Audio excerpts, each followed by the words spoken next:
Outubro de 1940. A Força Aérea Britânica acaba de bombardear Berlim com centenas de caças. O capitão-tenente Arthur McCollum manda um memorando para os Estados Unidos sugerindo que provocassem o Japão a conduzir um ato de guerra. A Rainha Elizabeth fez seu primeiro discurso público e a União Soviética conduz um experimento em 5 presidiários políticos. Experimentos esses feitos dentro de uma instalação secreta, liderada por militares, que deram a falsa esperança aos prisioneiros de que seriam libertados no fim desses testes. Por 30 dias consecutivos, esses presos ficariam trancados numa câmara de gás selada que intermitentemente liberava um estimulante administrado que os deixariam acordados até o fim do experimento. Nos primeiros dias, os presos agiram normalmente. Ou pelo menos o quão normal dá para agir sem dormir por alguns dias. Eles conversavam e sussurravam normalmente com os pesquisadores do outro lado do espelho unidirecional pelos microfones de dentro da sala. Mas conforme os dias passavam, mais sinistros os assuntos das conversas ficavam. No 9º dia, uma das cobaias começou a gritar incontrolavelmente por horas. Logo depois, o segundo começou a gritar. E os outros cobriram o espelho colando páginas rasgadas de livros com suas próprias fezes. Os gritos pararam depois disso.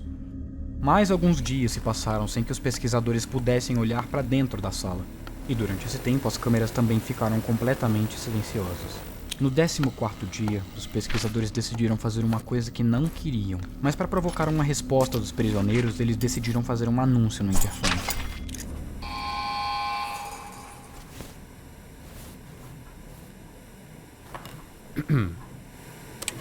Vamos abrir a sala para testar os microfones. Permaneçam longe da porta e deitem-se no chão ou serão alvejados. Obediência garantirá a liberdade imediata de um de vocês. Uma voz calma e confortante respondeu pelo microfone. Não queremos mais ser libertados.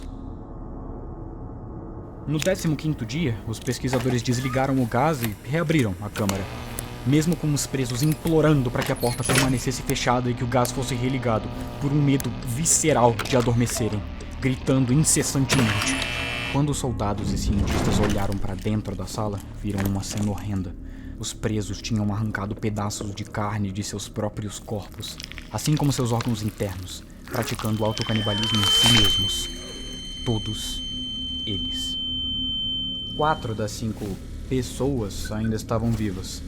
E as rações de comida de depois do 5º dia estavam intocadas. E também tinham pedaços de carne da outra cobaia tapando o ralo de esgoto da sala, fazendo com que uns 10 centímetros de água se acumulassem no chão. Na verdade, não dava pra saber quanto daquela água era, na verdade, sangue. Todas as cobaias foram pra cima dos soldados, gritando para que o gás fosse religado, resultando na morte de 7 fuzileiros no total. 2 deles que brigaram com os presos diretamente. Um deles teve sua garganta arrancada e o outro, suas bolas. Os outros 5 morreram por suicídio depois. Nessa briga, uma das 4 cobaias restantes foi morta por ter rompido seu braço. Mas, mesmo sangrando no chão, ainda continuava lutando. Os médicos tentaram sedar o prisioneiro, mas mesmo sendo administrado 10 vezes a quantidade de morfina comum de um ser humano, ele ainda continuava. Mesmo depois de sangrar até a morte, seu coração permaneceu batendo por mais 2 minutos. Tinha mais ar do que sangue no sistema cardiovascular dele. Durante tudo isso, ele ainda gritava por mais e mais e mais, até que os gritos foram enfraquecendo, até ele finalmente se calar.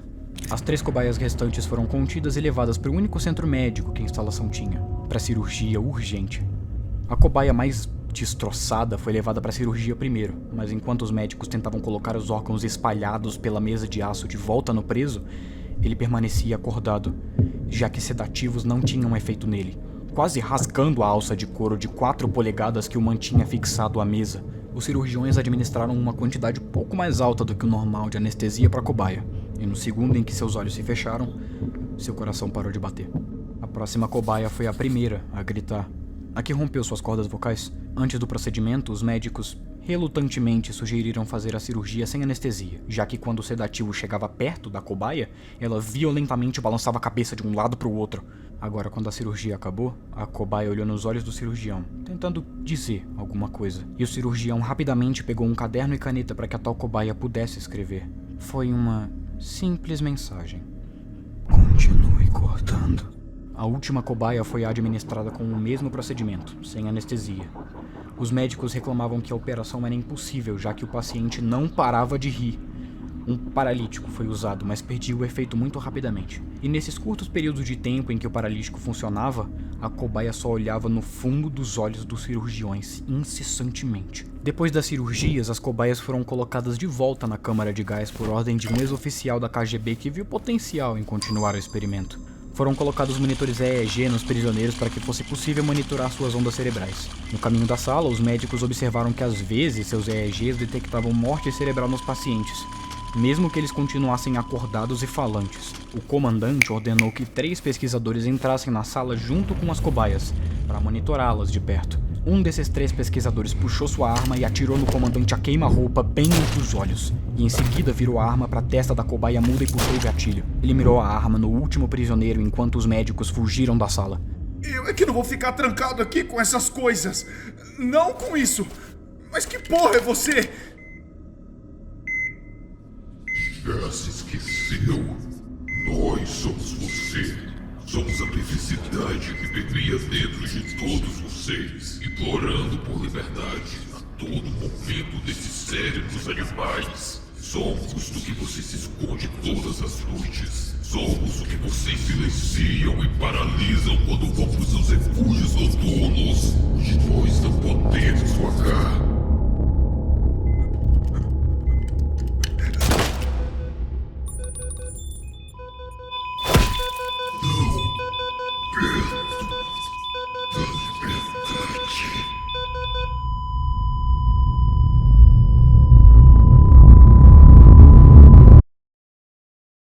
Demorou 9 meses pra fazer esse vídeo. Eu ia falar mais uma porrada de coisa aqui no final, mas se eu não parasse por aqui, eu só terminava essa caralha em janeiro do ano que vem. Enfim, eu tô aqui no final pra esclarecer algumas coisas e pra agradecer uma par de gente que torceu pra que eu finalmente postasse esse projeto. E a galera que participou dele também. Dito isso, valeu Daish, valeu Zedin, e ao Matheus Jorge também, meu grandíssimo brother, que também é dublador, que foram as pessoas que fizeram as vozes de alguns personagens. Mas quanto ao vídeo e aos próximos, nem a pau que eu faço mais dessa porra, demora demais, é desgastante pra cacete e só enche o saco depois de um tempo.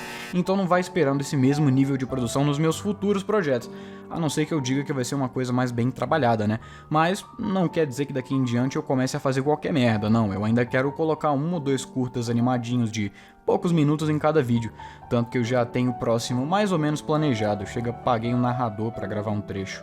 Bom, eu acho que é isso. O que eu tava querendo falar aqui no final eram só umas curiosidades sobre o experimento russo mesmo.